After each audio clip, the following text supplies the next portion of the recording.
What's up, floorheads? We've got yet another great crowd here. All right, we finished the crawl. Thanks, PC Dart. Those are brand new transitions. I love goofing around with stuff. And we've got some exciting stuff coming. So real quick, if you haven't already, let's follow, subscribe, do all that fun stuff to make sure that you're kept up to speed. If you're new to the stream, make sure that you go to our YouTube channel to catch the past episodes. This is session 10. And I think we should go ahead and get started. So let's check in probably first with Cody, who plays Dash. Hello. How are you, sir? Doing good. Excited for another good session. Me too, man. So, we had an interesting last session, didn't we? Yeah. Zombie clone troopers. I'm real interested. You were there and you were a part of things, but you weren't the central piece of the of the drama. So, as almost a bystander, what's running through Dash's head right now after going through all of that and now finding this crashed escape pod? I'm not sure he's fully understood what has gone on. He hasn't recognized it. I think he's just taking things as it comes. I'm sure after discussing with Zaish about what those clone troopers actually were, he'll be horrified. But he's more focused on just trying to find the beacon, which we have. Which we have found. Yeah, we have found, and we found really the first signs that there might be something on this planet dealing with this. Excellent. All right, let's go in and let's take a peek at Doug. Hello. Mr. Lucia, how are you? I'm great. Good. Boy, that was an exciting thing. You played hot potato with our mysterious cube. I'm not concerned about what Doug thinks about the cube, but what does Gal think about the cube? He's glad it's out of his hands, honestly. Do you think Gal has any type of theories? Like, do you think that he would have any understanding of what it could be or what it might be, or is he just glad he doesn't have it? Oh, he's the captain. He doesn't have to think about these sort of things. That's what we have the doc for. All right, perfect. Any immediate goals or concerns for Gal as we head into this session? Oh, he's just a giant ball of stress right now. He's in an environment he's not familiar with. One of his crewmates sort of kind of betrayed him in the last session. And now we got strong this weird word cube thing that seems to have some sort of effect on the clone troopers we met earlier. So just in a great position to be. He kind of wants to go back home. We should just go back to the ship as soon as possible. All right, we're going to jump in here just a moment. Let's check in with B5. DZ, how are you, sir? Greetings. So, you are about to, I think, we ended last session with you volunteering to explore this dilapidated and destroyed escape pod that has some sort of infestation. What are the primary goals running through the subroutines in B5's mind? Oh, he's not gonna like check out the pod, so like in a trying to figure out what's going on kind of way. He's just checking out the insects and seeing if he can like shoo them off so that the people who know about that stuff can come take a look at it. Gotcha. Any thoughts running through his mind as far as what happened last session? Well, he tried on the walk over here to talk to Gal. Gal was not particularly receptive at the time, so B5 just set an internal timer to try again at some future point. Good. You are B5 the Betrayer, is what I think we're going to start putting up on your moniker. Come on now. I think betray is a strong word. Much. I think Gal is overreacting a bit. I think he is too, personally. But all right, that's for us to figure out. Let's go ahead and let's check in with our resident Rhodian. Joseph, how are you, sir? I am doing great. Criff, we made it to double digits on episodes. That makes it very I know.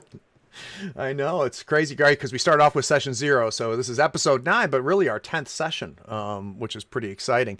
So I'd be curious, Zaysh had a lot going on last episode. Can we get an idea now as he stands in front of the crash escape pod with a cube and a clone trooper helmet attached and in his satchel? What's going through his mind? There is a lot. Like, he is sort of waiting for a little bit of calm to sort of figure things out. Like, there's a lot of stuff that has gone on, but he hasn't been in the either mind frame or like the situation to sort of process. So it's running off a lot of adrenaline of just like survival instincts and being spooked by zombies. Zaysh is hoping for a little moment of calm just to sort of deal with everything. Now, meta talk, we should go ahead and let the audience know that somebody spent some XP. Yeah, it wasn't exactly what I was looking to spend XP on, but it kind of felt extremely right, having spent a triumph to make a holocron move. So yeah, I took a new specialization, as spurred on by DZ. Zaysh is now a force-sensitive emergent.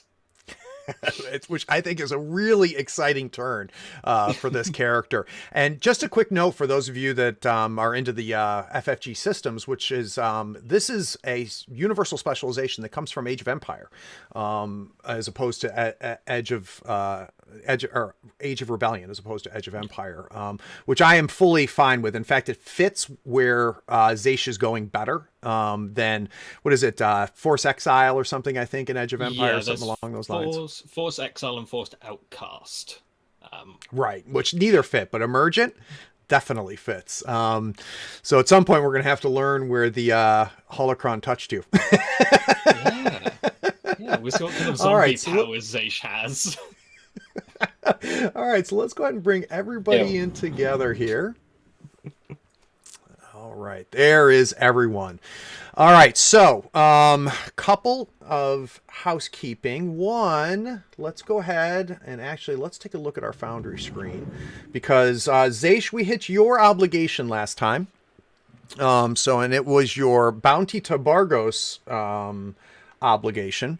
So your strain threshold now is 2 less. And for my Foundry fans that are watching, I figured out a way to create a critical injury called obligation, and I used that to lower his strain threshold. So as soon as his strain threshold goes back up, we'll clear out that critical injury, which is kind of fun. Let's go ahead and set the scene.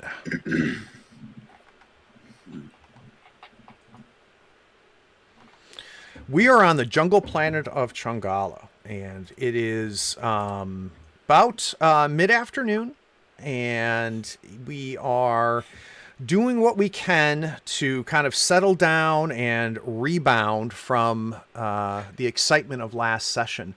You guys hiked a good bit from the separatist outpost that you found, and now find yourself in a bit of a clearing. We're away from the river, which is one of the landmarks that we've been using as we've been going towards this. You've been following the signal being set forth by Dash, and you have come across what appears to be a crashed escape pod.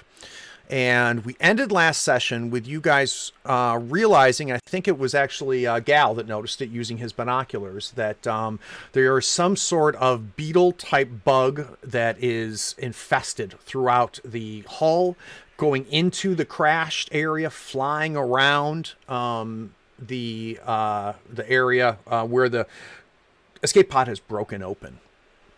So let's go ahead. Let's set ourselves into the rainy jungle of Chungala. What are we going to do? I'm making my way towards the escape pod, and I'll take a closer look at the bugs and see how they react to me coming up.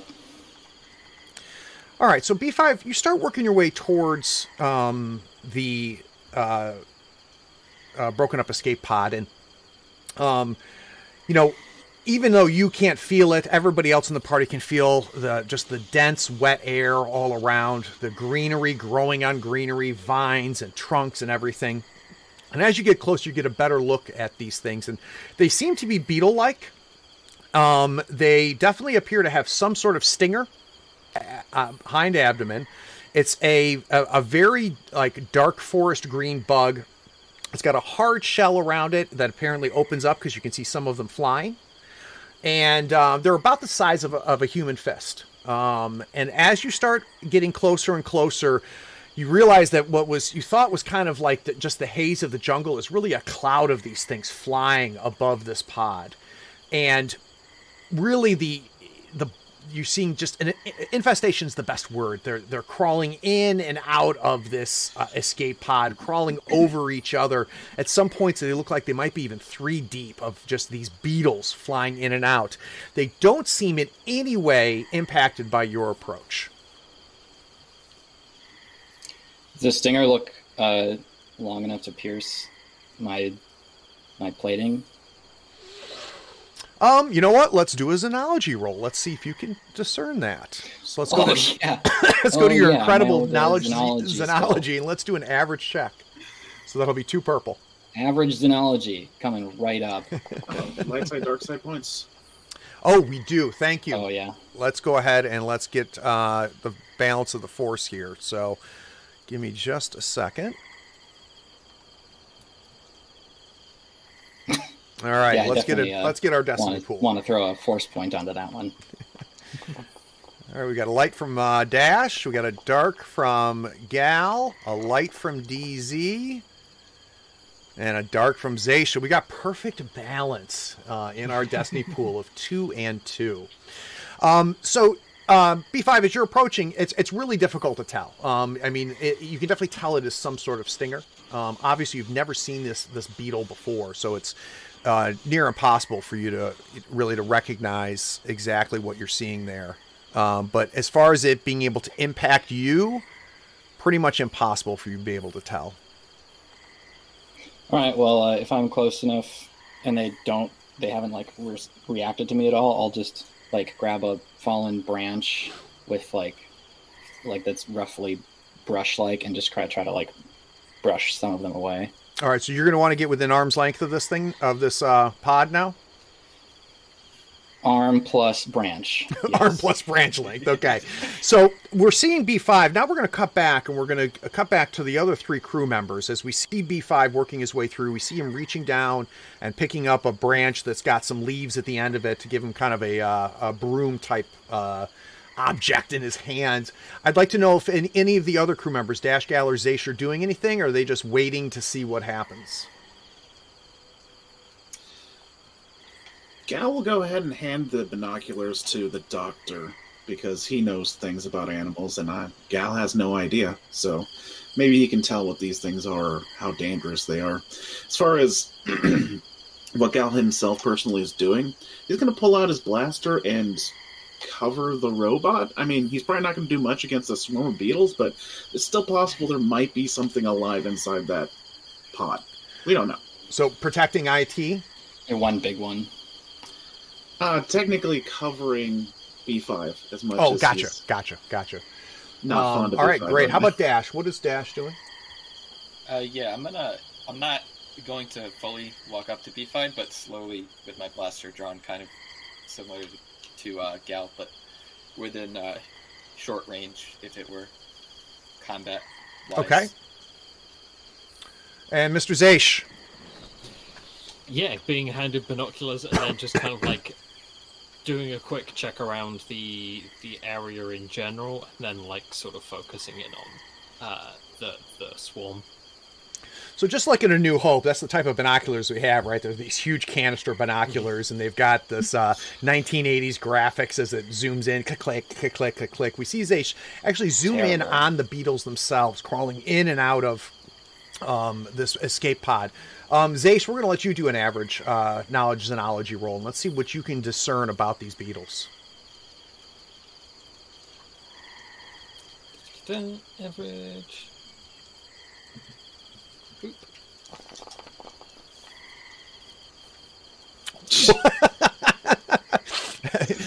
Not only, it looks like you Oh, like. I had a pet one of those in college. Yeah, exactly. That is a phenomenal roll. So we're gonna get a lot out of 5 successes. Well done. So here's what I want you to know so far. One, you have not seen this exact beetle before, right? But there's a couple things that you recognize from a biological standpoint.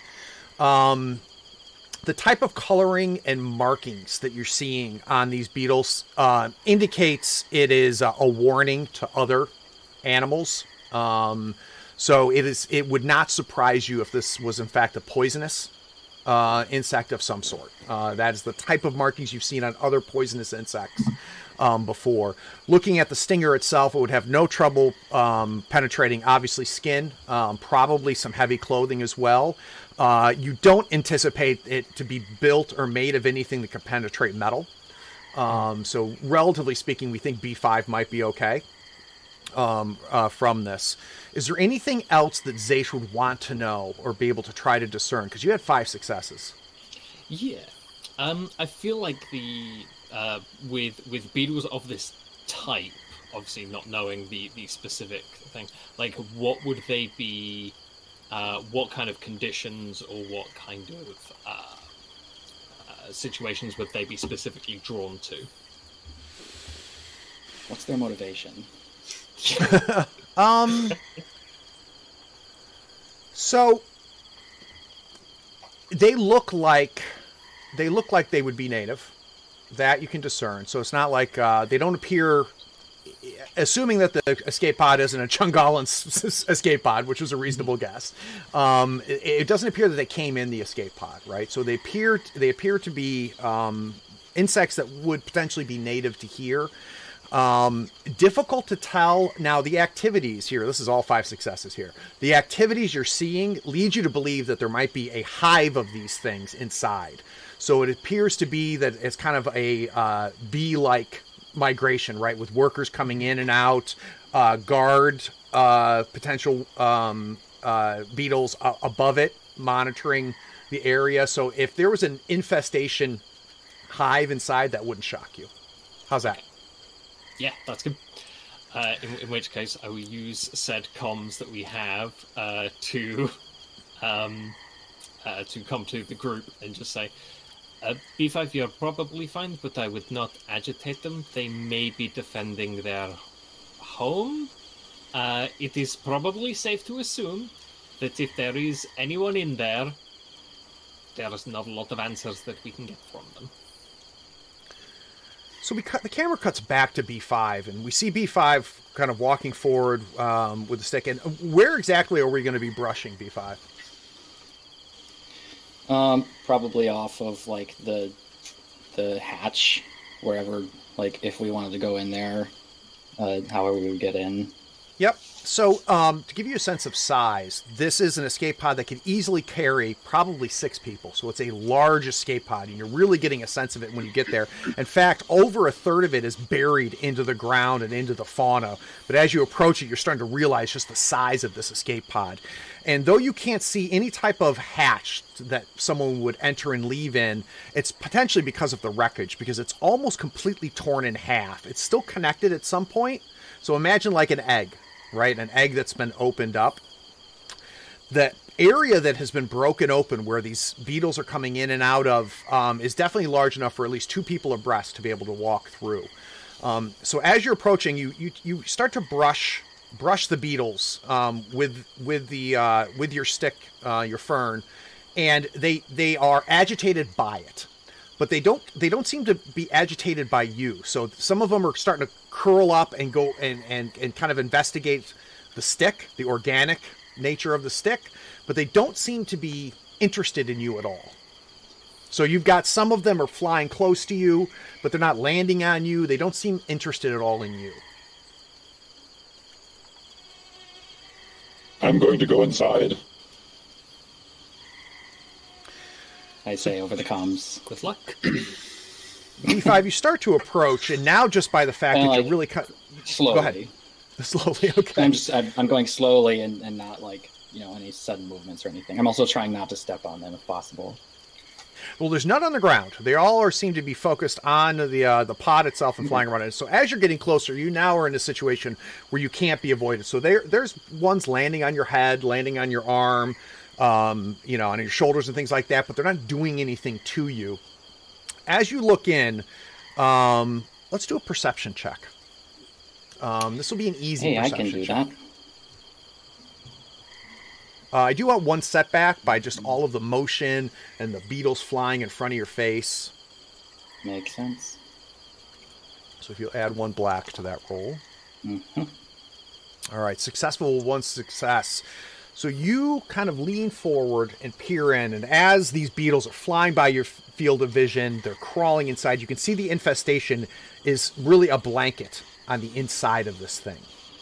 A few things that you notice. One, where the dash area of this pod is, you can see the red blinking light, which was likely going to be what the signal that was being picked up by dash. So you can see that still active, blinking on red, red, red. You also see what could be the shape of 4 humanoids, but they are covered in these beetles. So it's almost like beetle-shaped humanoids. Love it. Please don't I will describe keep that to us. I will No, I love go this. further inside, probably towards the dash. So you actually are able now to step in a little bit, and as you step in, the bugs are the beetles are making way. They have no interest in being stepped on by you, and I assume you're being very gentle as you lay your foot down to give them time to go. Yes. As you get in, the movement on some of these humanoid-shaped things with the beetles going, and again, they're good-sized, fist-sized beetles. You see flashes of bone. So as things move, you realize that what is under this shape is likely skeletal, at least for one of them. And you look at the dash. And I want a quick mechanics check from you. Let's do an average mechanics check. I'm making sure to hit all your strong suits, B5. Yeah, I like this. It's going very well for me. So it's difficult to tell the condition of it mechanically, the ship itself, mostly because it's covered. You're only picking up the red light. You do have an advantage. So what would be a good thing for that advantage, do you think? Well, I guess I can't tell much from the dashboard, but is there anything else like from it? Like, does it look like this was everybody? Like, when this escape pod crashed, I assume these 4 people died immediately. If they're like still, are they like belted into like how you would be as a pod is going into the atmosphere? Because of the coverage of the beetles, it's difficult to tell, but they I mean, seem to are be they sitting in those seats? They are. They're sitting in those seats, and they're still upright. So, Okay. some sort of Are restraint there is empty possible. seats? There are 2 empty seats. Does it look like? Can I tell like if maybe 2 people survived? If they took some of like I don't know if there's like supplies on the pod, if those have been cleared out. Really tough to say there. Tough to discern whether that's the case or not. You can see the buckles because the beetle coverage seems to be mostly focused on these 4 bodies. The empty seats there. You can see the buckles there. They're the clasps for them are all rusted out. The interior of it, as you're seeing some of the interior, I mean, this has been here for a while. Yeah. 4 casualties and an active beacon. I'm going to turn the beacon off, actually, if I can. So as you reach towards the beacon, you kind of, slowly shift away some of the beetles, making way to the beacon. You see the light for it. You see a button next to it, red button, which likely turns it on and off. You turn it off, the beacon turns off. Below that, there seems to be a removable component. Yeah, I'll grab that. So you slide it out, and it's a good-sized drive, almost like the size of a pouch, like a messenger bag pouch. It's a good-sized bag or drive, and you pull that drive out. you're hearing, as you kind of lean your head in there to be able to peek in and reach and grab that thing, you hear a low rumbling noise coming from the chest of one of these beetle-covered things. Of course I am. Yeah, well, I will start to make my way very calmly out of the escape pod, and now I'm back with the team, right? So you cut back, the camera cuts back. We're now looking at the view from the other crew members watching as B5 kind of reaches in there. Gal, I can imagine you're just, gun ready. Zaysh is doing everything he can not to fiddle with the cube that's in his pouch. Dash is also, keeping things covered as well. We see B5 finally emerge back out from this escape pod. And he's got, which Dash, you recognize immediately as a recorder, a flight recorder in his hand. He starts walking towards you. The problem is that he seems to be bringing some of these beetles with him. Now, by no means the entire swarm, but they seem to be, called to his movements. I'm gonna slowly step away and kind of call out to B5. The beetles, they're swarming you a bit, and kind of motion to brush them off, any that are on him, to try and get the swarm off of him if we can. Yeah, I'll stop moving and I'll brush off any that are on me. Are they interested in me, or is it the drive that they're following? They're not drawn to the drive. They're just, Okay. It's just normal defensive things. Once you intruded and got as close to that buzzing sound that was coming from the chest of one of these things, that's when they seem to be more focused on you. And you can take the precautions and wait long enough, and it takes maybe 5-6 minutes before they lose interest in you, assuming you don't want to bring these critters with you. So going back, excuse me, about 100 yards, you are now back with the crew. Okay. Yeah, I'll hand the drive off to Dash, probably. I recovered this from the vessel. When I grab it, inspecting, you said I would know it. That's a flight recorder. Is there any way I would know, how we could possibly access the information in it, or? So it's old. It's old. It's an older piece of equipment than you've ever seen before. Likely made before you were even born, Dash. But you kind of looking it over, you see a place where you could potentially kind of break in and maybe connect your data pad to it. So let's do a hard. No, we'll make it average. Average mechanics check. I want a setback because of the age and just the unfamiliarity. Setback, and you said average, right? Correct.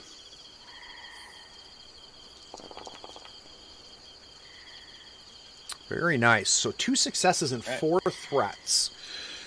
I'll talk about the successes in a moment, but here's the scene. I'm going to take care of these 4 threats. Dash, you're kind of, you take this from him. You're very focused and looking at really the top and the side of this thing. You've connected a cord to your from your data pad. You connected to the data pad. You're trying to figure out the best way to wire it. Realize that you're going to have to fray it a little bit and kind of manually connect it. As you're doing that, your hand is turning like this and turning this. It turns over, and there's a big green beetle on the back of your hand. So let's go ahead and do a average discipline fear check. Okay. Let's see.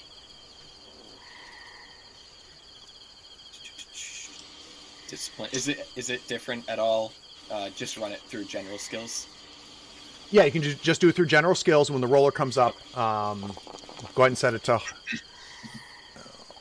All right. So, you swat at the thing. You could see its stinger going for your wrist, and it comes off just in time. It is definitely coming back to you. Everybody can see this.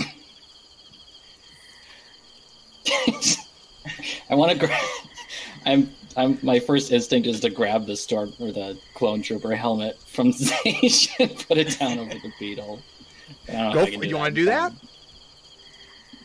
That's my sure. All right, so you grab it, tear it off the back of his backpack. You've got the helmet. Let's do a quick athletics check, or coordination check. Let's do an average coordination check to see if you can capture the beetle inside of the helmet. Yeah.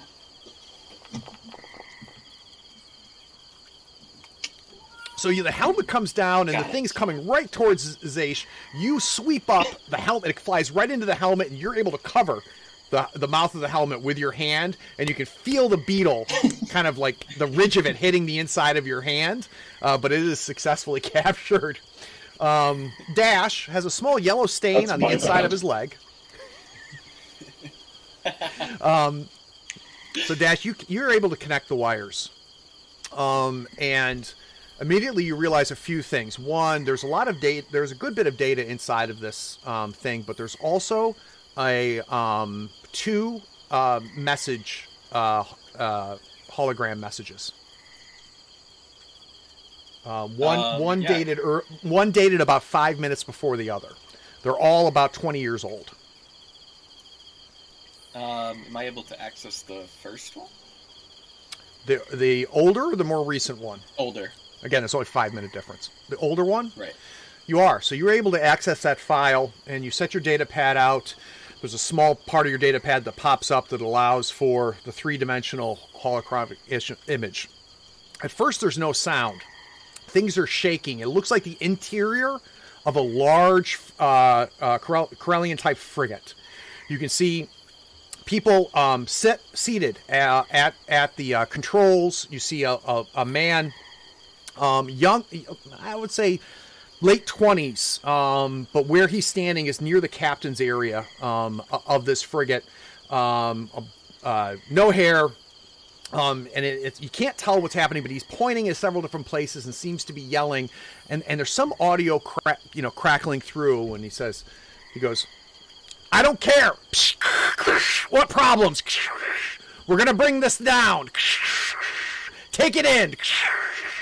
And you see this shaking and whatnot. You see people frantically try to go. There seems to be smoke coming from part of the controls itself. He is frantic, and as the sound cuts off, there's a woman. He grabs a woman that's standing near them, and he kind of covers her, and they all put their head down, and it goes out. Right. And then you said there was a second one shortly after? There was. So this one comes up, and it appears to be a rocking interior of an escape pod. And you see 4 people in the escape pod. And you can see the heat sensors from the recorder itself. You can see that the heat sensors, as it's going through the atmosphere, as it's going through, there's 4 humans there. And it's very difficult to pick up any audio. It's breaking up. The only thing you're able to pick up is a few things. They seem very agitated, very angry. They're yelling. One of the men has got his head down and like this, and the woman is yelling, and you can pick up, "I can't believe he brought us here. We're all going to die." And then silence, and then it blinks out. I'll close the... There's nothing else that I can determine from the flight logs or anything? Well, one last thing that's part of the escape pod is you see 2 bits of navigational data. One is the navigational data for the escape pod, and it traces them crashing here. The other piece is actually navigational data from the Sal Nanor. So that was the name of the frigate, and you can see that they had plotted a course to potentially try to land the Sal Nanor, which is immediately, Dash, you're like, what the hell was he thinking? You don't land a frigate class ship on a planet. But you can see the plotted course is about 5 miles north of where you are, is where they had plotted to land the ship. So I'll look up at the group and just, it looks like they were trying to land this giant frigate about 5 miles north of here. It could be anywhere in that radius. We don't know where they crashed, but I'm not It's sure. a giant ship. It should be easy to find. It should be, Yeah. but in this jungle. And just for and past what you reference, Yep. how far again? About like miles wise. You would guess plotting it out, you would venture maybe landed. 4 or 5 miles north of your position. So you're able to take the coordinates that were pulled off of this escape pod, which were pulled from the Salinor. You're able to pull them into your data pad, and you can plot it. You're not able to tell, obviously, what's there, but you can see and you could navigate towards that. Yeah. How far away did we land from here? Yeah. You're now easily 3 miles from the ship. Okay. I'll plug them into the data pad. Look like Gal was gonna say something. Yeah, but this is, well, we have a decision to make. I vote we go back to the ship because I don't want to spend the night out here. The only problem being, the only way we go back is through the, the place. We could try. Likely have to Yeah, go ahead. spend the night either way. If we go back to the ship and come back for that ship, I couldn't find any landing areas nearby. At the very least, we could use the ship or the fighter to find where it is. Would it maybe be worth having a quick look around this sort of area to see if there is another landing zone for us to bring the ship over? That sounds like a good idea. And then if we Space don't find scouts? it, we can just sleep back at the ship. Quick question, Craig. Yep. We saw the video of the escape pod, right? Correct. How many people were in the escape pod? You saw in the image 4 people. Okay. It's possible there's more. But you did also see 2 empty chairs, which lines up with what B5 saw. So it appears there was only 4 people in the escape pod. All right. And incidentally, none of those 4 people looked like anybody you saw in the video from the bridge. Cool. Let's go scouting. Back to the ship. Yeah. Yeah, scout. Yeah, Sorry. see if we can find a place to bring the ship closer. I try to pick up, like I scoop up the beetle with the helmet and like fling it back at the escape pod, like when you throw a spider outside in a cup. And it immediately heads right back towards the towards its hive, towards the escape pod itself.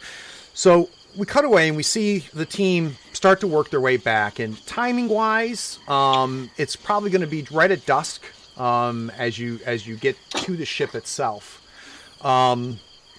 Let's do a quick survival check.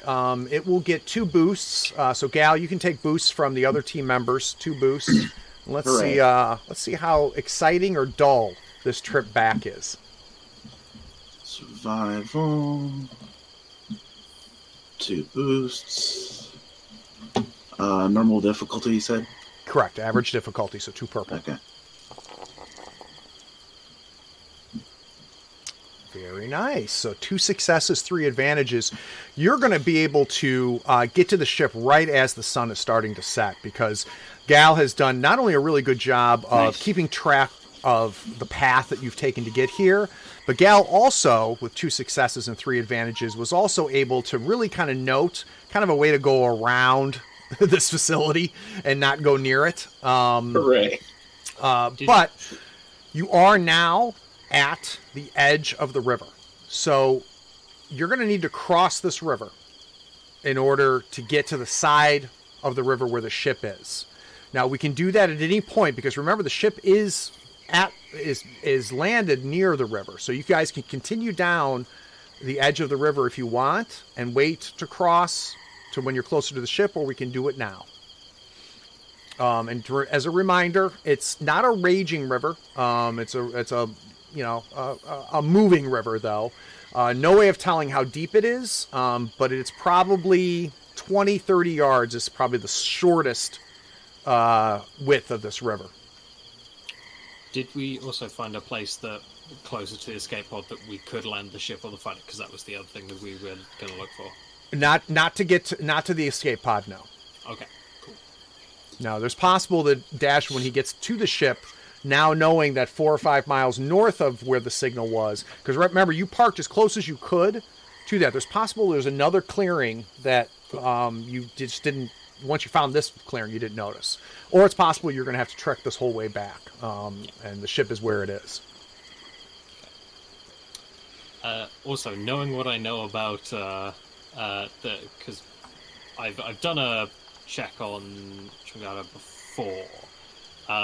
Do I know if there's any for us piranha-like things that would exist in streams? I mean, you know the existence of dangerous animals that could be living in a stream, yes. Okay. But there's no way, there's nothing that you have seen that indicates that. You have seen, like, there is some sort of fish-like things that you've seen. You've seen them jumping here and there, but they're all Gooberfish. Smaller fish. None of them with huge giant teeth that you saw. Is there anything around to make any sort of like natural bridge or something we could lash together to make a flotation device? Yeah, let's do another survival check. This will be a hard check, though. Okay. Just paddle B5 across the river. You know I'd sink. Okay. Why don't I go ahead and use a light side point, if that's okay with everyone? Sure. If we don't have to worry about swimming, I would prefer. All right, so let's go ahead and do a light side, and then it'll allow you to upgrade that roll. So now I've got 3 dark side to the 1 light side. Yep. All right. 3 difficulty dice.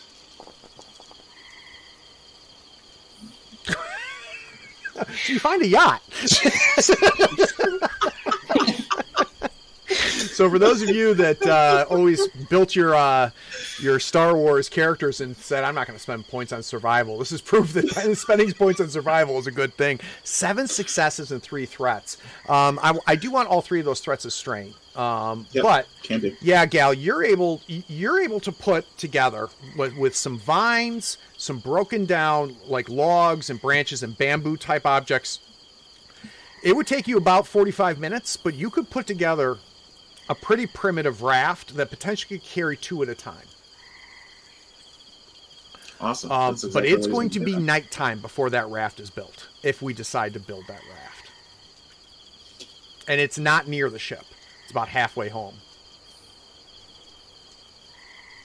That's something we got to deal with. I mean, I don't want B5 drowning. I don't think this giant robot body is going to swim very well. I mean, I don't think me drowning is very likely. Well, it's a case of like... And I do have a pretty good athletics. This is a jungle planet. You're going to sink like 5 feet into mud in the bottom of this river. Right. All right, so we start building. Everybody's contributing. We've got B5 collecting the appropriate items. Dash knowing, what type of vines and stuff could be used. And Dash actually, part of his little survival pack, he's got some rope and stuff to be able to help kind of put this thing together. And you put together essentially a raft, a flat raft. Gal even was able to find a piece of bamboo type material that could potentially be about 20 feet. So depending on how deep this thing is, you could be used like a gondolier to do that. So we've got our thing, and so logistically we're going 2 at a time. So how's this going to work? Well, if we put B5 with Gal, I was trying to make a joke about the fox and chicken and brain. If B5's up to it, I mean, guy with the best athletics can probably row the fastest. Yeah, He's as very long good as at the party. as long as me plus another person isn't too heavy. Yeah, that's probably better. Best idea. So B5's our designated gondolier. He's standing on that, is able to do the pole. Who's going across first? Gal. All right, so Gal hops on. You guys push your way through, and as you're going, it's getting deeper and deeper. So you're about halfway across this river. As best as you can tell, B5, based on the length of this pole arm that you have, it's probably 15 feet deep at its deepest end. You guys come across, you pull it up close enough so Gal can hop off onto the other side of the river. Yep. All right, I'm going to use a dark side point. Mhm. Waiting for that.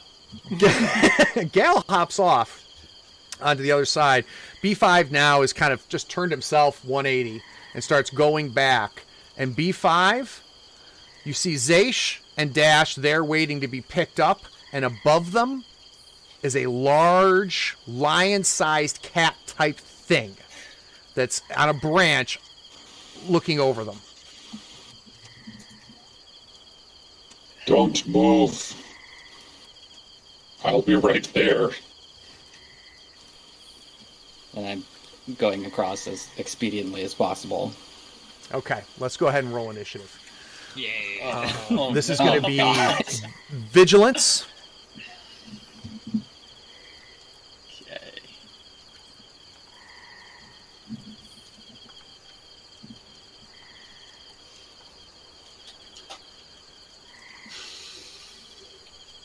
And make sure you do it under initiative.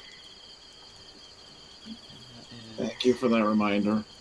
Oh, I need to start with combat. I'm sorry. Yeah, I don't know. Yeah, I was gonna say. I forgot. Yeah, I'm still. That's my fault. So hold on. I'll get you guys in there. So now you should be able to roll. Yep. Wait.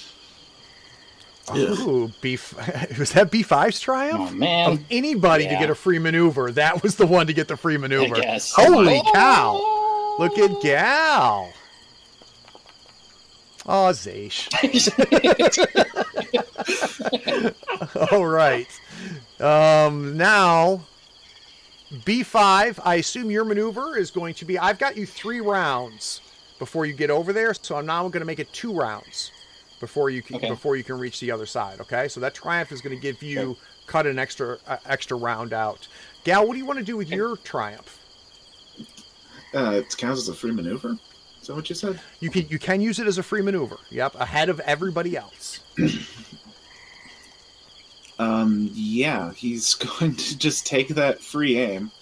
Because I don't think that whatever it is going to wait patiently for B5 to get across the river. So Yeah. yeah, he's gonna start combat as Oh, soon there as he is. Wait, why are there 2 of them? I mean, they travel Everything is back. fine. They, of course, have been stalking you for a while, so they're going to actually use cool. What? Now they have. All right. So, let's go ahead and flip that over to PC and NPC. And we have got ourselves an NPC, 2 PCs, another NPC, and 2 PCs.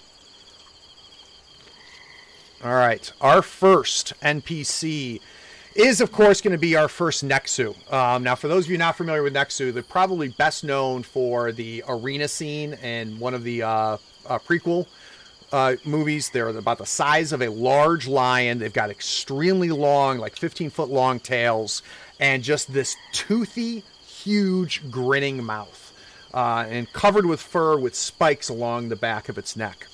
And his B5 is just frantically telling them to don't move, and he's doing everything he can to get across this thing. Gal, you've got your gun up. You've already aimed it and sighted on the thing. We see the first Nexu pounce and attack Dash. So it falls down on Dash, and let's see how it goes. So we see the thing fall on top of Dash, and now Dash is under the body of it, is now on top of him. Zaish pulls back as this thing just, pounces on top of him, and it's the claws have gashed into Dash. So Dash, we're going to do seven damage, less whatever soak you have. Yep. It got 1 threat, so it is a rival. It's going to go ahead and take 1 wound. All right, that takes care of one of my Nexu. We now have a PC slot. I can take that. We have 2 PCs, right? One after this. Oh, one? we have 2 PCs, correct. Okay. Yeah. Go for it. Okay. So I see the one that jumped on Dash. Do I see the other one? You do now see the other one still up in the tree. It was behind it. Sorry, not or do? You do see it. Okay. We're gonna go ahead and shoot the one up in the tree then. We will aim again, so that's twice now, and then shoot. All right, so that's going to be 2 aim. You're going to have 2 setback because of the coverage of the foliage. It is going to be short distance, so it'll be 2 difficulty with 2 setbacks. But you do get the 2 boosts for your aim.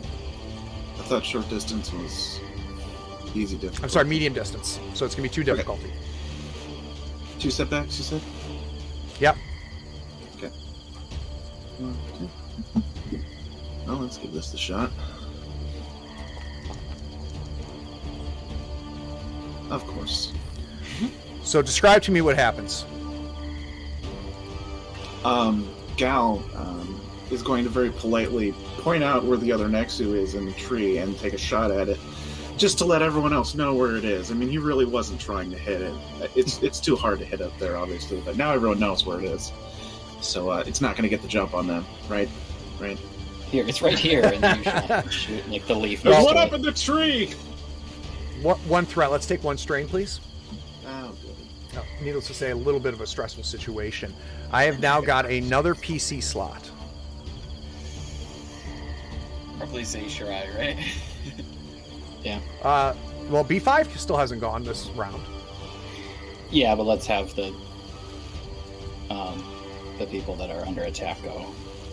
Yeah, if you want to do some John Wickery, go ahead. We'll see. So has he knocked me to the ground or anything, or is it just in front of me? Yeah, you're flat on your back, and you've got this thing on Okay. top of you. Am I able to put my... Well, I'd have to take my blaster out, right? Yep, so that's a maneuver. And then I take a strain to aim, and the aiming is just putting the blaster as close to its head that I can see in the chaos as I can get to. Yep, it'll be 2 strain. Alright. Alright. And what is the difficulty shooting at it there? So it's going to be, because you're engaged, it's going to increase the difficulty, which means you just add an extra purple. So it's going to end up, instead of being 1 purple, 2 purple. Okay. 2 purple and upgrade. Yep, and then we're going to have a setback because of just the surprise and everything. So let's add a black die. But you said you were going to aim for the 2 strain, so that'll give you the boost. Yep, so 2 boosts total, I believe.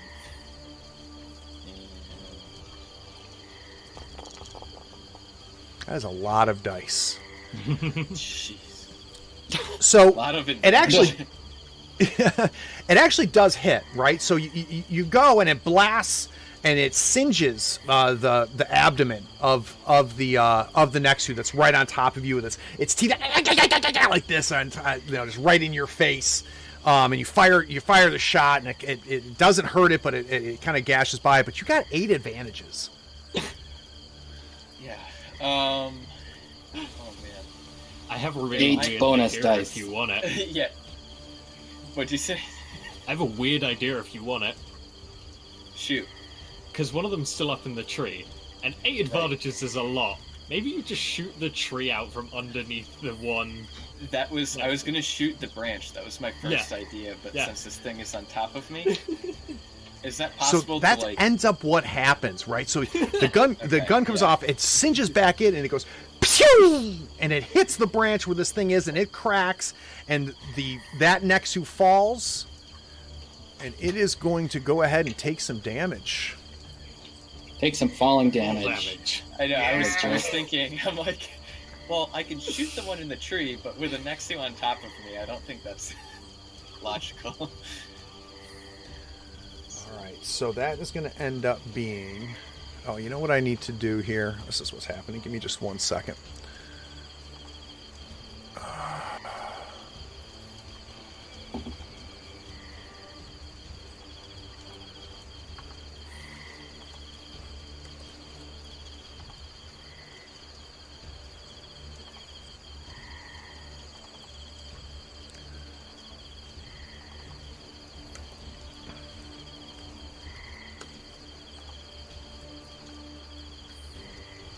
Perfect. All right, so it falls, and it hits, and it's stunned, so it's not going to act this turn.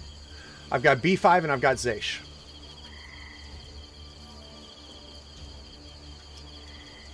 I'm just going to be racing over, so if you want to go first, Aish. Yeah, I would like to roll up a very stressful xenology to give some tips and pointers of like weak points or that sort of thing to our fighty people.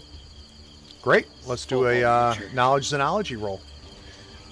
And that'll be an average with a setback because of the stress.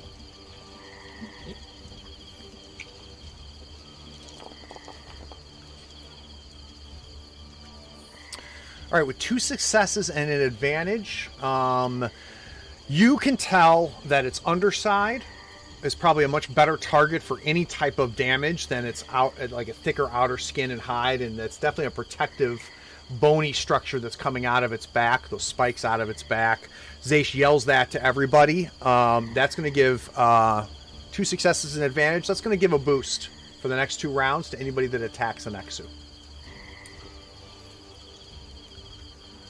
B5, are we going to use 2 maneuvers? Yeah, so when you said I was 2 turns away, is that 2 turns of double moving, or is that 2 maneuvers away? 2 turns, assuming you're going to do no action and take 2 maneuvers. Okay. Yeah, then I'll move twice. All right. Boom. Next one is stunned, and I'm going to go ahead and re-roll its initiative. All right. Ended up in the same place. Good. All right. So we now got the NPC slot. We've got the Nexu on top of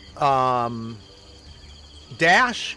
He is going to now try to take a bite out of you, sir.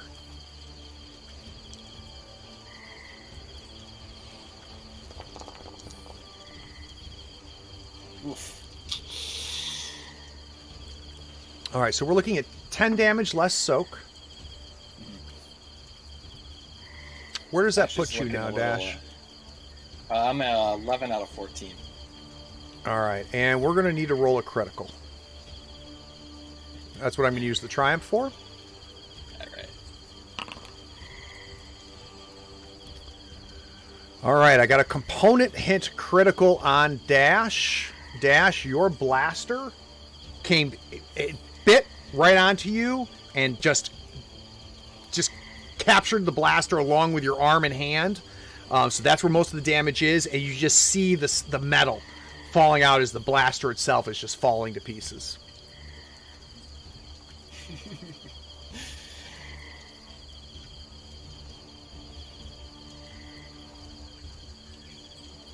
Oh, why isn't it allowing me to add that critical?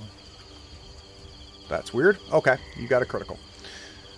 All right, cool. So that was our first Nexu. We now have 3 PC slots. Can I go? You sure can. Would grabbing something off of my tool belt, like a screwdriver or some sort of... Go for it, Gal. You're muted. Yeah, I make that as a maneuver. I was gonna say, if you could let Gal go first, I could try throwing my extra blaster at you. Worth a shot. I was gonna stab its side. So, So we've got 3 PC slots. yeah, go for it. Okay. If you want to try to throw it. He was actually going to go ahead and throw the heavy blaster at you because if that ends up going in the river, that's less precious to him than the holdout. So, and knowing Gao's luck in combat, it's quite possible it's going to end up going in the river. So he's going to take his maneuver to throw the blaster at Dash. Heads up! That's going to be a hard coordination check.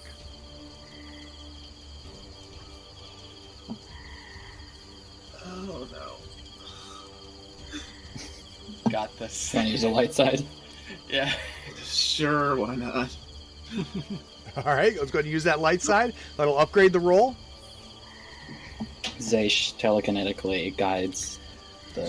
Yeah. So we see Doug wind back. He's going to throw that. We can see this beast just on top of Dash. It's bit onto his arm. The gun has fallen to pieces. It's been ruined. Let's see. The gun flies across the thing. How many fails did you end up with?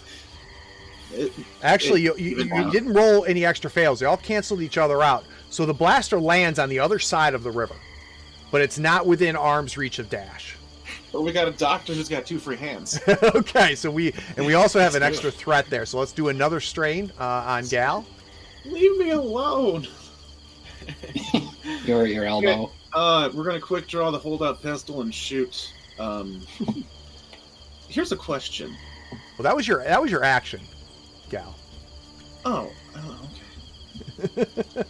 Now you have a maneuver though. I said I was. Never mind. He'll take the gun out and aim, I guess. Okay. All right. So now I've got 2 more PC slots. Well, I I guess have a I'm question. gonna go get a. Just so, at the end of this turn, if I use 2 maneuvers, am I just at the embankment? Correct. So Or am I in like? But it's happening Okay. at the embankment, B5. So this is going to be the last round where you can't act. Okay, if I took a strain to take the second maneuver, could I then act, and would I be in melee range? You're going to be in melee range by just using 2 maneuvers, and you can't. Yeah, but I can take a strain. But that you can't maneuver 3 times. Yeah, I know, but if I maneuvered once and then took 2 strain to maneuver again to save my action, would I be able to act then? Not in round 2. Okay, all right, then the rest of you should go. Yep.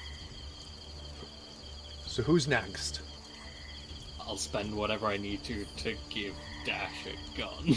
Okay, so we'll make that a maneuver and an action. We see Zaish run over to the gun, catching it before it flies into the river. See the river lapping, and we see the gun sliding in the mud towards the river. We see Zaish's suction-cupped fingers wrap around the gun as he throws it, and it's not a far throw, so more of a toss, right to Dash's side. So that is Zaish. I've got 1 more PC slot, and it's going to be the last PC slot because we think B5 is going to take 2 maneuvers. I will go then. Do I have the blaster on my sheet? You will in a second. Right. So I'm going to open up Gal. I'm going to open up Dash. And this is one of the killer things about Foundry, is I can bring up the equipment, and I can grab the heavy blaster and drag it over. You should now have it. Yep, got it. Okay, so I will grab it with 1 maneuver, right? Yep. And then I will use a second maneuver. I just took 2 strain, so I'm up to 5 to aim it. And kind of with 1 arm propping it up under its underbelly, listening to Zaish's call out, I'll take a shot at it. Yeah, and I'm going to upgrade that because this is point blank. You literally have it in its gut. So go ahead and add a boost as well as upgrade the roll. All right.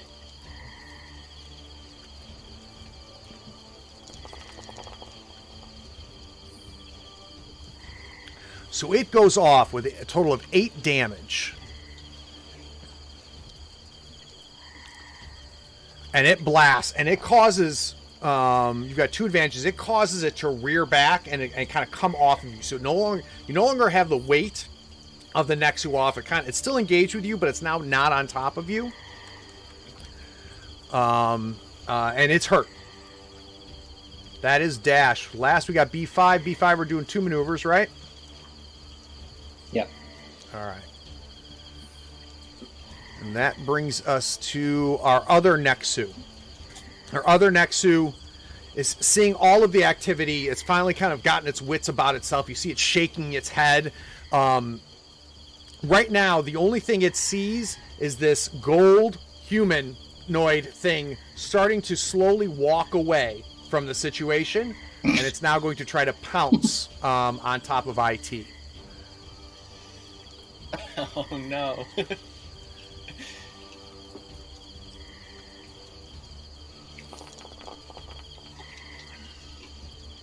And he lands right on top of IT. So we see IT just kind of trying to get some distance between the situation. The other Nexu lands directly on top of him, and that is going to cause him to fall to the ground as well. So he has got one on top of him.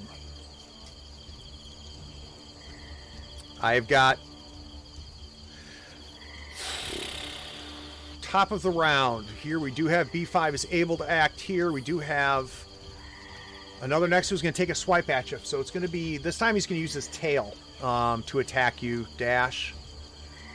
Am I able to use a light side to make it more difficult? You for sure him? can. Yeah, I'm going to do that. So this Nexu now has gotten blasted. It's more than just a little angry at you. And distance-wise, it swings its hind thing, and the tail comes swinging towards you. We are going to upgrade the difficulty.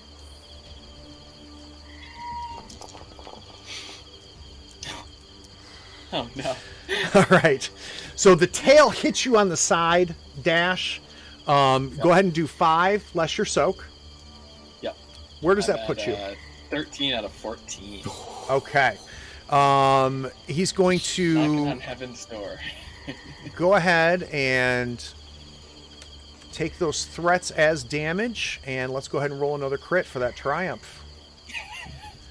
This is going to be at plus 10 because you already have a crit. Yep. You know what? I think you're running. Yeah, you're going from the ship criticals, I think. somehow, but let's try that again. I was wondering about that component damage. Yeah, you lucked out on that one, my friend. That's why I couldn't drag it over to you. Oh, that makes sense. All right, so compromised. Decrease the difficulty of all skill checks by 1 until the end of the encounter. And what I'm going to do is I'm going to give this to you twice. Because you do have 2 crits. There we go. All right, so we're just going to upgrade any skill checks you take are going to be upgraded. So you get pounded, and your roll it causes you to roll. The good news is that you've now got unengaged from this thing as it's whipped you. It's got his back to the river. You're rolling around. You're in bad shape. Your arm is all messed up. Tons of blood coming off the arm. You've got the blaster in your offhand. You've got just damage all along your back from the tail itself. Question. Yep. Because... So we're counting that as both the crits? Correct. So you now have 2 crits. The first one, we're going to say the gun just destroyed. We're going to let that just go. Okay. Gotcha. Yeah. So, But I need to the give gun you 2 is still crits. destroyed. Correct. Your gun is still destroyed, but you Okay. still have the heavy blaster in your hand. Sure. Okay. All right, we've got 3 PC slots. Should the doctor go? To maybe help down. I mean, I can waste my attack. Get that over with. Well, the good news is that now he's unengaged. So the Nexu that's been on top of Dash and attacking Dash is now unengaged, which is a much better situation for it to be shot. I was gonna say I can. B5, are you able? You're able to get in combat with it, right? Yeah. Yeah, I would say. I mean, unless we can do anything to make my aim better, I can take a shot at it before or while you're in combat, either or. Well, you're better off if Would B5 you- is going so to if engage somebody's gonna this take one. a shot. Yeah. Yeah, so If If anyone's gonna anything's take a going to shot shoot at at this it, thing, yeah, maybe- if anything's going to shoot at this thing, we're going to want to do it before B5 goes. The good news Yeah. is you've got three Exactly, slots. yeah. So so I'll. Well, maybe it should be Gal. Sure. Me, Gal, and you. Yeah. Gal, you already have an aim. You want to use a maneuver to aim again? Yes. Okay. So- So you got 2 boost dice. Do you want to take 2 strain to aim a third time? I can't. I'm no. Nope. Okay. You've also got a boost from Mysonology, because this is the Correct. second round that we've got it. Yep, that's a third boost from Zaish's telling you kind of where its soft spot is. Oh, lost my character sheet. Here we go. And it's just going to be 2 Hold out. difficulty. No setbacks. Cool. Let's see. 2 boosts for aim, 1 boost for the dock. Thank you very much. Excuse me. That's about all I can do. Should heavily be in my favor. I have Hooray! a good feeling about this one. All right, so we ended up Yeah. with... this is good. You ended up with 8 damage, and then you've got enough to crit if you'd like to crit. I would like to crit. All right.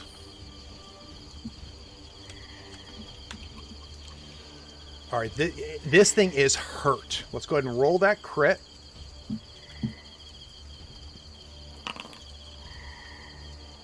I did it again.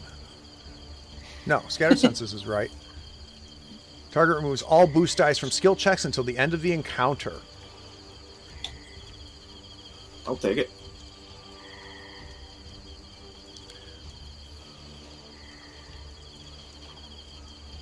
All right. Why? Oh. You know what? He is dead because he can't take a crit. Well, He's just a rival. So you shoot him, Gal, and he is done. I did The something. heart. Yeah! Hooray! Gal's just gonna scream. Yes! Great shot, Red Finally! 2. All right. Who's next? We've got two PC slots. We've got Dash, B5, and Zaish left. Maybe I should try to get it off of IT so that if Dash is going to shoot it, he's not risking hitting IT, and he's just risking hitting me. Suplex that cat. Yeah, like a From the train. top rope. All right. So a maneuver to get engaged. The cat is on top. This Nexu is on top of IT, and he's got IT's got his face down. You see his legs and his arms kind of going like this, and he's just Oh my, this is bad, oh my. I'm gonna B5? try not to enjoy that. I think I'm probably just gonna take do a full on sprint and then try to it's gonna look like a knee strike or something where I'm just trying to punt it off of IT, but I'll be using the staff gloves if that's okay. So if I get Yep, a that's punch fine. or whatever. yep. So it'll be 2 difficulty. You still get a Yeah. boost from Zaish.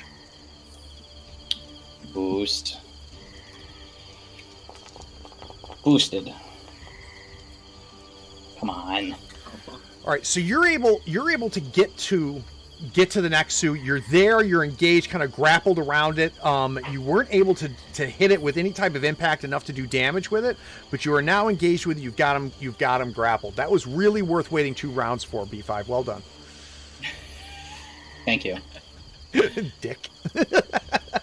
All right, we've got Dash and Zaish.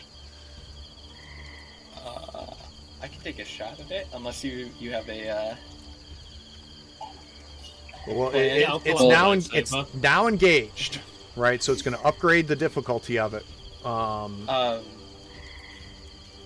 So after you two go, it's going to go. So make sure that Oh, yeah. we don't forget to. Do you have anything you have thoughts on before? Say No, just shoot it. It's fine. The advantage that B5 rolled, does that go to anything, or? Yeah, we can have that go to a boost to you if you want. Yeah. So I will take another 2 strain to go up to 7 to aim Okay. twice, kind of steady myself. So I should have what, 3 boosts, 4 boosts? 4. 1 from Zaish, 2 for the double aim, 1 from B5. It's going to be a single difficulty, so single purple, but it's going to be upgraded because it's engaged with Dash. And I'm just envisioning What you about on the your side, critical? Dash. And plus, yeah, you're going to upgrade. You're going to upgrade it Right. again because of the critical. Thank you.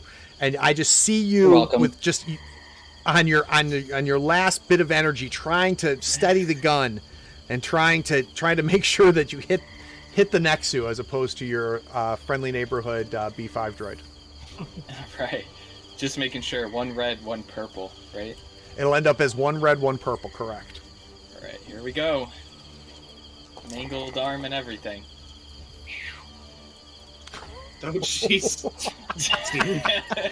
When the negative So- dice are both It- blank. It goes off. We see the blaster, several shots come out, and B5, you've got your arms around this thing, and it hits, and you see the blaster shots coming under your arm and over your arm, and you've managed to lift and kind of turn the body of this Nexu up, and the last shot goes right into the abdomen of the Nexu, and just you feel, suddenly instead of the fight, suddenly it's all literal dead weight. And the body just falls down, and your arm's caught under it. You're able to pull the arm out. You can see the singed wound for the Nexu, and you hear the as its last breath leaves its mouth. I put it down. It died in gently. your arms, B5. In your arms. Tonight. You were there for it. You're All right, welcome. we're out of structured Give it a time. little pat. I'm sure Well, he that was a all a good lot boy. and not expressly unexpected. I I'm need gonna assistance, turn- please. I am unable to stand. Assistance, please. I'm unable to stand. I guess I'll help him up. Okay. Caked mud all over its face, all over the front of him. You see IT like wipe mud off of its eye sensors so it can speak. And he's taken some damage obviously from the attack itself. Dash, you're on the ground and the adrenaline is now leaving your body. And you drop the gun and you're on the brink of passing out. Yep. As I fall, I'm gonna throw up a thumbs up behind to Gal. Just kind of fall with my head in my hands, trying to gather Don't get mud on myself. There's already. It landed in the mud. True. Can I get a Doesn't discipline mean you check from Zaish? I want an Sure. average discipline. Don't know Now's, the why time. Now's a that- good time to look at that box. I don't know why that would be necessary.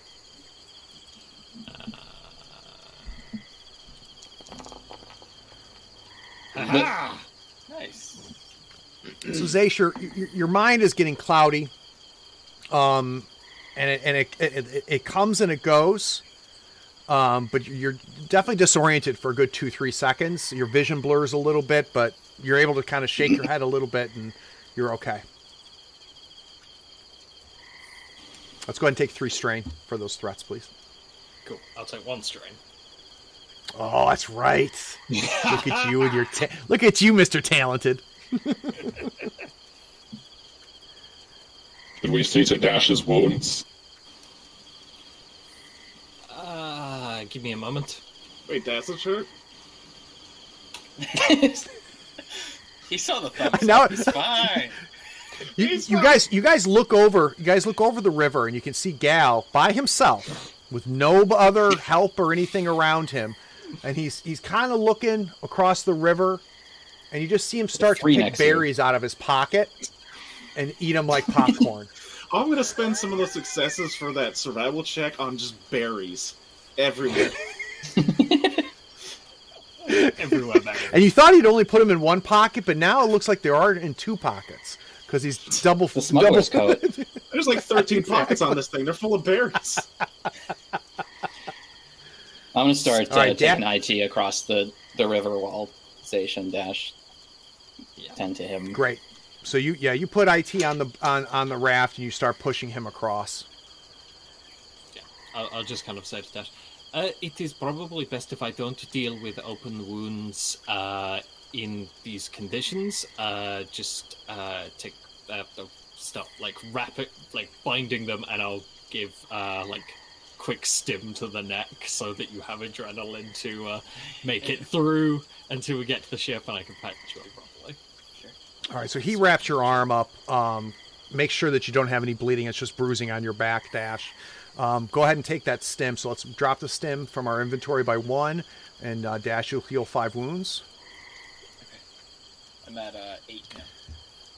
Okay, so we now see, slowly but surely, we're moving him across. B5 picks Dash up like a princess and carries him over to the boat and lays him gently down as we see the raft go backward and forwards. Eventually, through the montage of this, with some really nice, relaxing music, we finally see all the party members, including IT, on the other side of the river. We see them, with B5's help, we see Dash and everybody finally make it to the ship at nightfall. Dash hits the button. The cargo door drops and you guys enter the ship. But as you start to work your way up the ramp, Gal, being first as the captain, stands there, and at the top of the ramp there's a as Bargos the cat is not pleased at the time you've spent away. I love you too. Or bud. smelling like another cat. Yeah. Welcome to my I world. hate that. This is every day for me with Bargos. He's gonna get extra Becky's tonight. So, again, we see it almost as a montage. We see Zash lay out Dash onto the table inside of the medical room, and I think we probably are going to do two medicine checks. Yeah, we need to sort out both the criticals, which is going to take a hot minute, and and hopefully get some wounds back on this boy. So that's ended up being 3 medicine checks then, because you're going to be able to do 1 for each critical and then 1 for the wounds. So which one do we want to do first, Zash? It's very funny to me that one of these criticals is a broken gun. Let's do the what was it even called? They're both 2 difficulty. Compromised. Compromise. Yeah. We'll hit the compromise first. Okay, so it'll be a 2 difficulty medicine check. I'm going to give you a boost because you have all the tools that you need here in the ship. Cool. I do already get a boost for my tools, so if we... That'll be 2 then. Okay. My life is in your hands. No pressure. All right, so let's go ahead and heal 4 more wounds, Dash, and you can also recover 1 strain with that advantage. So Zash, what do we do? Critical. Oh, that's for the critical. Clear out the crit. Yeah. And let's use that as an advantage as an additional boost on the next medicine check. So take one of those criticals and just trash can it, Dash. Right. Where are those put on the sheet? The little circle icon. I see it. Yep. Got it? All right. Yep. Thank you. Ready for, are we going to go for that other crit, Zash? Yeah, let's just knock out the crits. All right, so this is going to end up being 3 boosts. 1 from the previous check, 1 from your equipment, and 1 from the ship.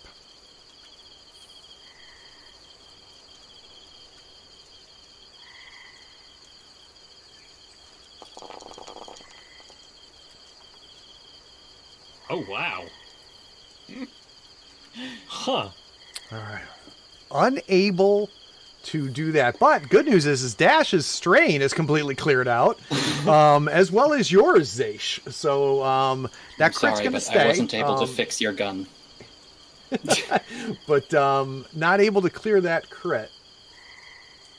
And now do we want to do the healing? Yeah, let's do the damage next. All right. And with all those advantages, we can upgrade that healing. Upgrade it? Yeah. Nope, that didn't do... upgrade ability. Haha. That's how we do it. Now it's going to be hard because you're above half of your threshold. Correct. Yeah, I'm at 8 out of 14. Cool.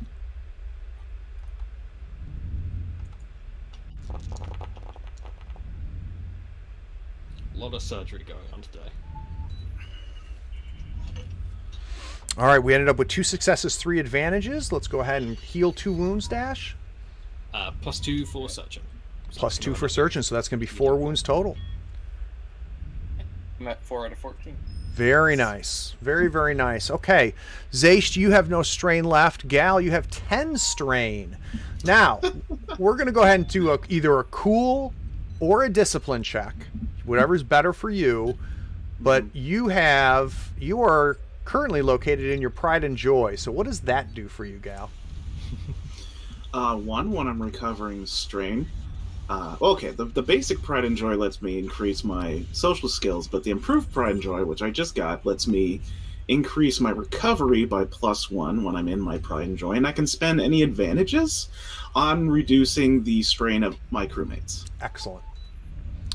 All right, so let's either do a cool or a discipline. Like I said, whatever's better for you. We're going to add 1 additional success to this. Yep.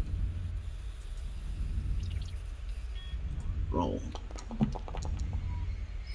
All right, so that's going to be recover 4 strain. Okay. And you can extend that bonus to 2 other crewmates. So I think that should be B5 and Dash. Though Dash is clean, so let's just do it for B5. So B5? Yeah, B5. Cool or Can we, discipline? do our own. Okay. And then we're just going to add a success to whatever this is.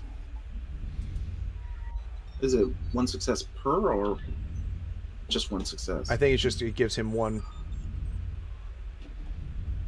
I think isn't it you're able to extend it out to 2 crewmates with 2 advantages, right?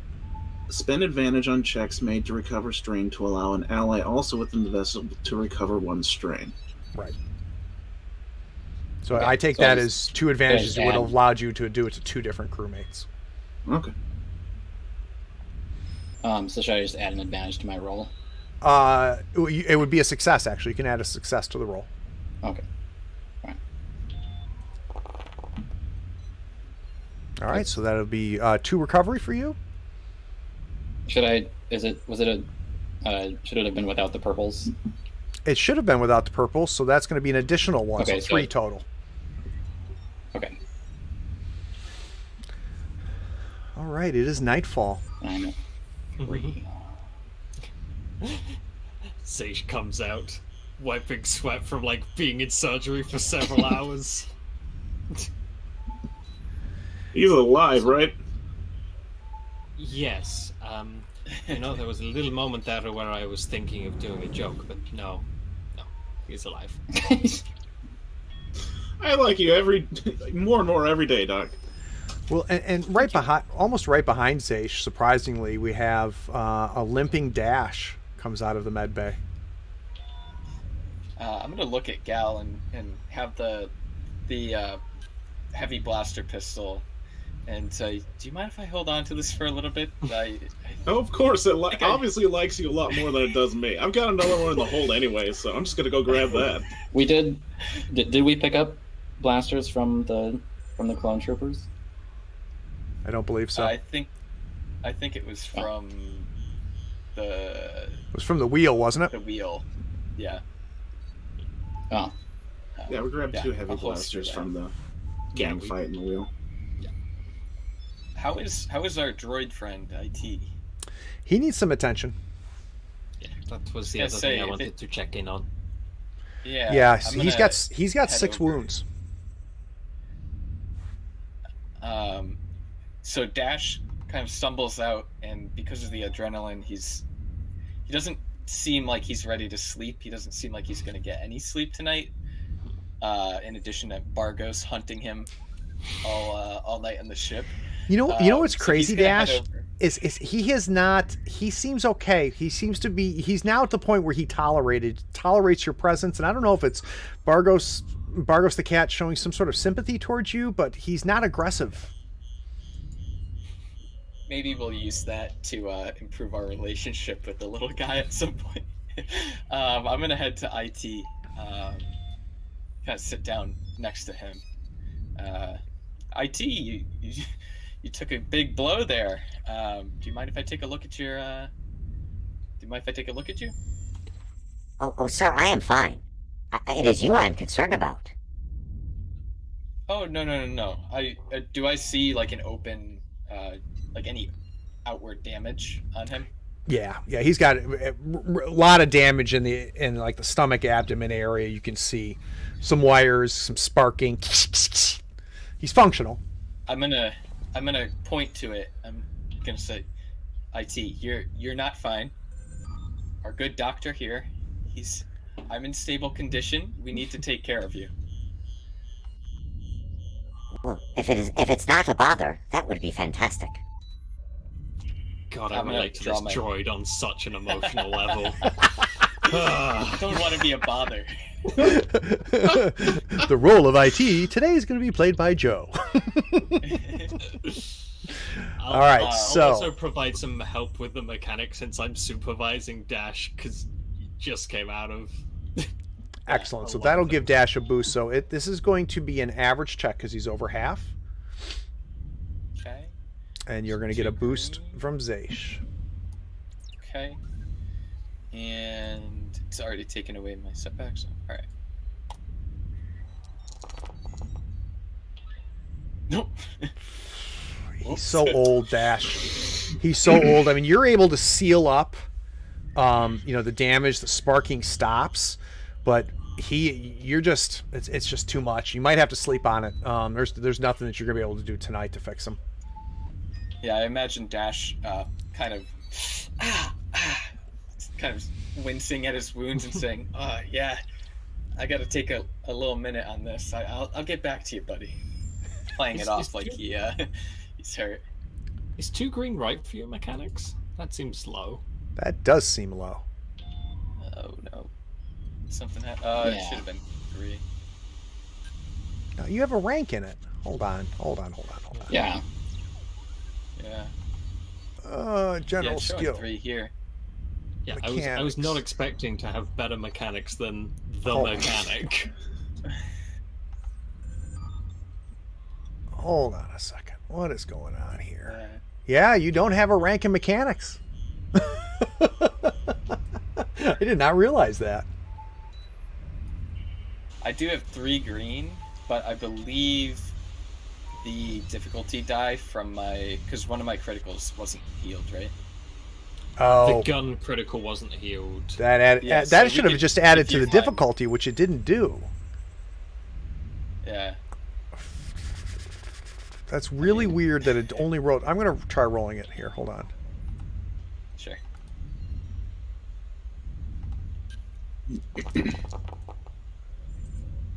All right. We're going to go ahead and heal IT too. Okay.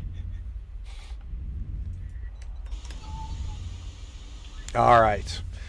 So night falls. Audience can't see the dice rolls at the moment, by the way. Oh, really? Oh, no, they can't. You're right. That's all right. Because they're on the main screen. Yeah. So night falls. Crew kind of finds their places. B5 charges up a little bit. Of course, Bargos is so happy to see you, B5. And as you sit down in the cargo bay to plug in, Bargos comes there and nuzzles close to you. It's interesting. He seems to spend a lot of extra time checking you, trying to look to make sure that his best buddy is doing okay. Gal works his way into the captain's quarters. Dash and Zaish find themselves in the crew quarters. IT is down in the cargo bay with B5. Anything we want to do before we go to sleep? Yes. Okay. Does raid exist in the Star Wars universe? Because I might douse B5 slightly with a can before I go to bed. Not that I'm afraid of giant insects or anything. What do we want to do before we go to bed? I want to look at the box. Oh. All right. And what are we going to look for on the box? Now What's that in the box? now that we're in like a controlled environment, like things are a little bit safer. We don't have the threat of like if we hold it too long, I get shot at. Yeah, I'm just kind of got some tea. Like I'm kind of in like in the main area and just kind of like poking over, like sort of looking at it, trying to figure out how it works or what it do or what it is. So we can see the steam coming off of the teacup as Zaish is turning it and flipping it and turning it, and Dash looks interested for a little while, then just works his way into the bottom bunk. Incidentally, normally Dash sleeps on the top bunk, but he's not going to go to the top bunk tonight. He goes to the bottom bunk. The lights in the crew cabin dim. We only have the desk lamp, and the cube is there, and we see, obviously Zaish's face lit up. I need a hard discipline check from Zaish. Mm-hmm.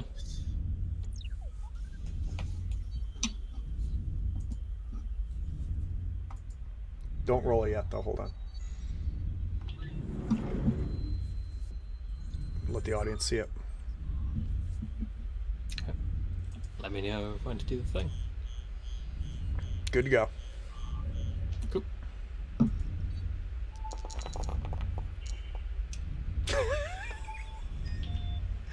Okay, so we have a failure with the triumph. So Zaish is rotating the box, moving the box, spending a lot of time, looking at this cube. And Zaish, as you're doing that, a gal dead asleep. Dash fell asleep hours ago. You realize, like, at first you think you hear something. And you kind of dismiss it. Maybe it's just something, Bargos knocking over something. And you're spending some more time on it. And then you definitely hear something. So you stand up and you're looking around, and now it happens. You hear a huge clanging, just something hit the top of the hall right above you. Something just crashing into the top of the ship.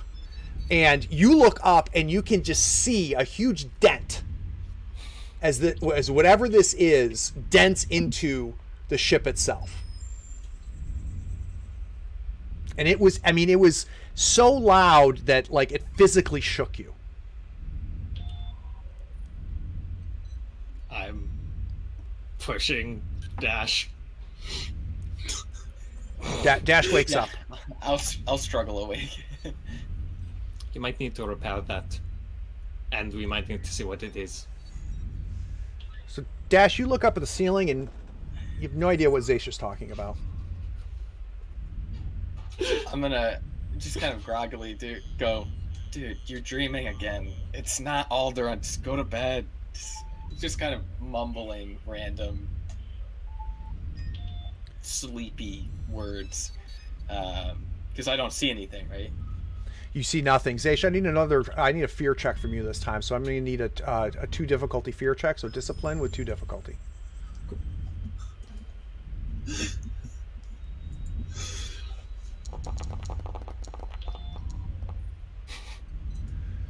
Okay.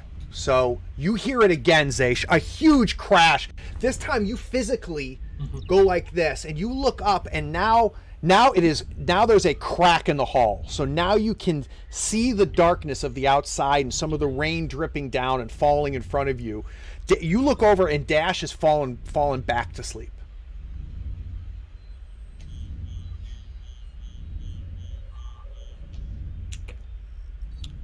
Going to I'm gonna put the box in my bag, and I'm gonna go for a walk. Okay. Outside to kind of scale the take a look around at the top. Yeah. So as you walk away, and you get farther away from the cube, your head seems to clear. You didn't even realize it was unclear before. So there's just an added level of clarity to just what you see around you and your surroundings. There's more lights on inside of the ship than you first thought. And, as you work your way, to the other side of the ship, maybe towards the cargo area, it really feels like the first 4 seconds when you wake up from a dream. Where you're trying to sort out, like for the first time, you're starting to question whether what had happened. And being a scientist, you realize that the data, like that noise, you would have expected to see everybody in the ship awake, right? You would have expected Dash to immediately, I mean, Dash was right there with you and he didn't awake. And you're just using basic scientific method, you're starting to piece together that maybe this didn't happen. Maybe you fell asleep. Maybe you fell asleep at your desk. Is like rational brain is starting to kick in of like weird stuff happened around the box, and like no one else noticed. Like there's not like alarm klaxons. Like Gal isn't running around the ship yelling about his baby.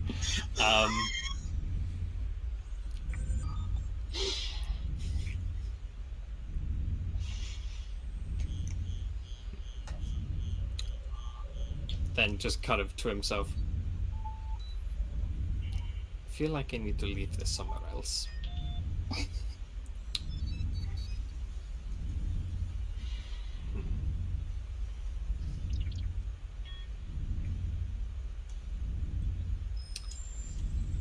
I'm going to head back into the room where I was looking at it, and Ceiling's fine. Yeah. Kind of pull it Put back. it in the fridge. Indiana Jones survived a nuclear blast inside of a fridge. Yeah, should be safe. Pull it back out of the bag and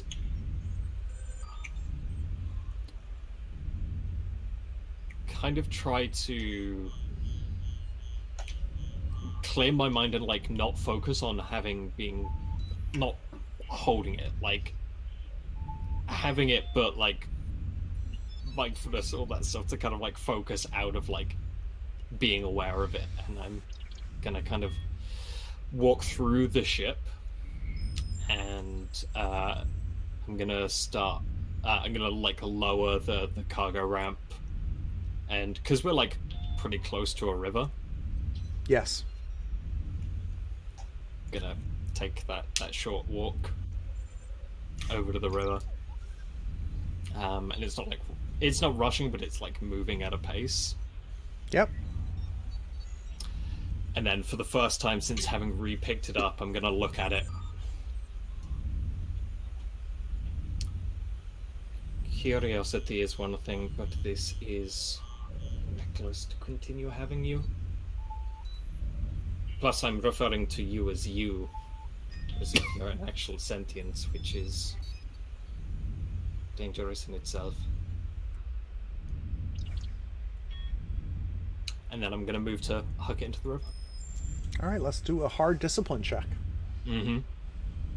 And this is going to be with a setback for the fear fail. Yeah.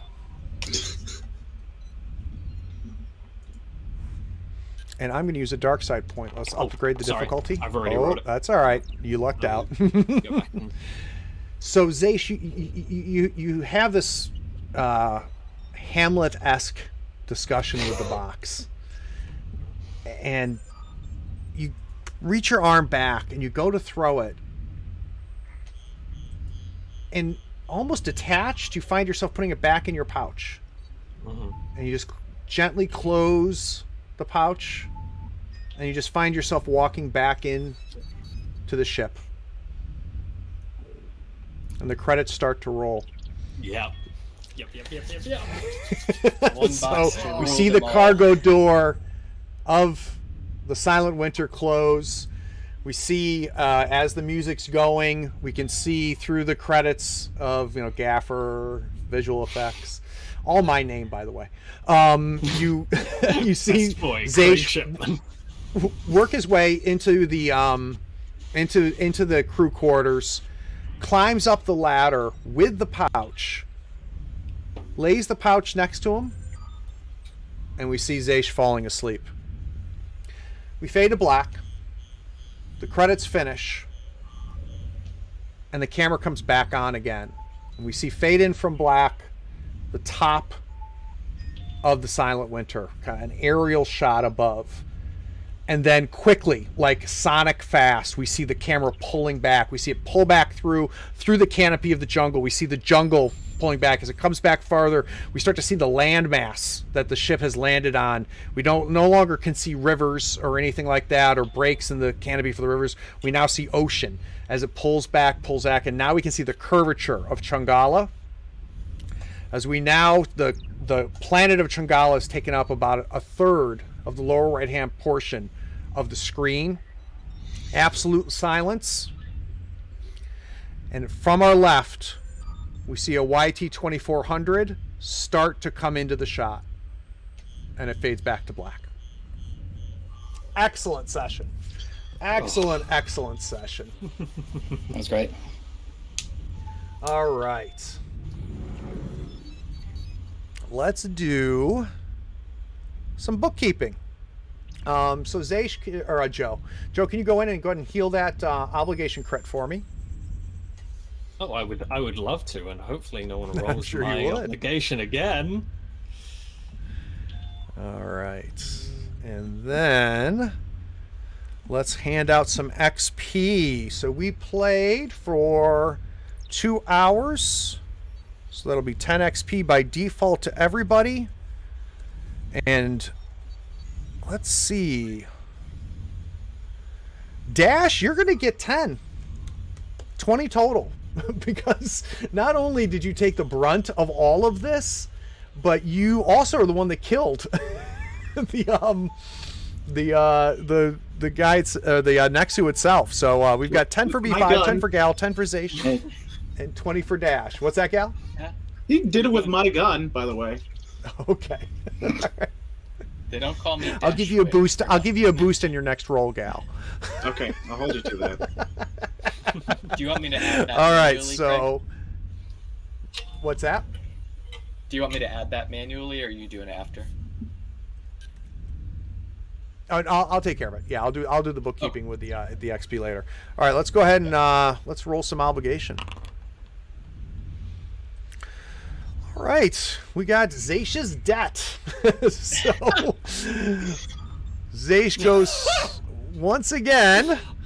Yeah, do you want to go and add that back in? I hope you enjoyed that 13 strain threshold. It's back to 11. All right, so I know we're a little tight on time, so let's do it quickly. I want to hear Doug's feelings about the episode. I managed to shoot something for once. Also, throw a gun across the river. Yeah, I'm extremely excited. I accidentally gave Zaysh the one ring of power, apparently. Yeah. That's going to be great for the future. I'm pretty sure Gal has now developed a fear of swarming insects. So overall, just a good session. Reasonable fear. All right. DZ, how did you do, my friend? Good. I wanted to take more of a backseat this session, so it was convenient that I was gondoliering across the river for most of combat.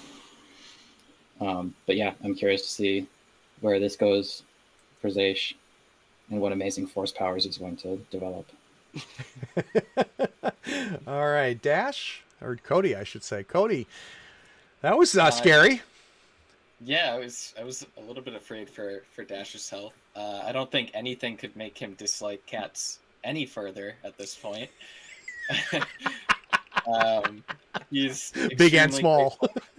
Right. He's extremely grateful of the crew that likely saved his life. All three of them did, equal means to do so. So And this is a tribute to the cast and to the system here. I love how cinematic that desperate shot of yours was, and that was straight up Star Wars. You rolling over and just the gun shaking. I mean, that was an awesome moment. Awesome moment. All right, we'll keep it brief because we could talk for an hour or two, Joe. But how's Joe doing? Oh boy, I have a lot of thoughts, but I'll make them succinct. Yeah, I enjoy being still doing the non-combat thing and still helping out, and I'm very excited to try and explore this box in a different way now that I've taken this new specialization, and that opens up so much stuff for me to do in the future. All right. So most importantly, thank you, all four of you, for coming on. We're going to be taking a little bit of a break, so it might be 2 or 3 weeks before we do another session. I'm actually going camping next week, so I won't be recording the podcast or doing any live streams next week. But I would love to give a big thanks to everybody in the chat. Once again, we had a record showing watching us live. So all of you, there was a ton of great conversations happening in the chat. I really appreciate it. For those of you that maybe still be following live, let's make sure that we follow us if you haven't already done that, because we'd love to have you back to watch another live session. And for those of you that are watching the recording of it on YouTube, let's go ahead and subscribe and hit that bell for you so you know the next time we go live out there. But to all you floor heads, we appreciate it, and we'll talk soon. Thanks for watching. Bye-bye. Thanks.